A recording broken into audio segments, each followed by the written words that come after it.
In this video, I will show you how to delete a Facebook page. And if this video does help you out today, please consider dropping down below the video, leaving a like on the video, and also subscribing to the channel. I really do appreciate it. With that being said, let's jump straight into the tutorial.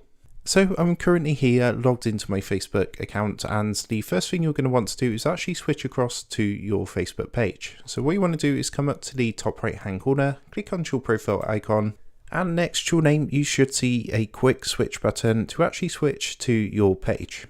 So I'm just going to go ahead and give that a click. So you can see we're now here logged in on the page, and to actually delete your page it's very easy to do. The first thing you're going to want to do is click onto pages. So if you come up to the left hand side to this menu and click onto pages, and then again what you want to do, you're going to get this pages section come up on the left hand side. So underneath here you want to click on the page that you're looking to delete. And what you want to do is then come to the menu on the left hand side, and you want to come down and click onto settings. So what this is going to do is take you across to the settings for the page. From here, all you need to do is come again to the menu on the left hand side, click onto privacy, and then you want to go ahead and click onto Facebook page information.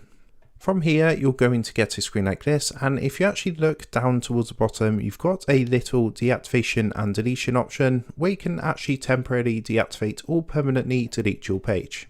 All you want to do from here is click onto the view button here.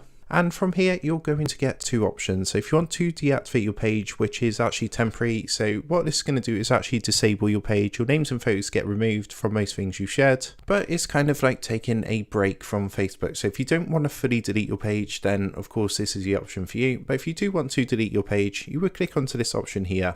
Now, of course, this is permanent. So once you go ahead and do this, then you won't be able to retrieve any content or information you've shared on Facebook, as this page, the messenger linked, and all of the messages will be completely deleted. So once you've chosen what you want to do, you want to then go ahead and click the blue continue button down here to go ahead and start deleting your page. Of course, in this video, I'm not going to be doing that. But with that being said, I hope this video did help you out, and if it did, as I say, I'd really appreciate it if you was to leave a like on the video and consider subscribing to the channel. With that being said, I just want to take a moment to thank you guys for watching this video, and I will see you in the next tutorial.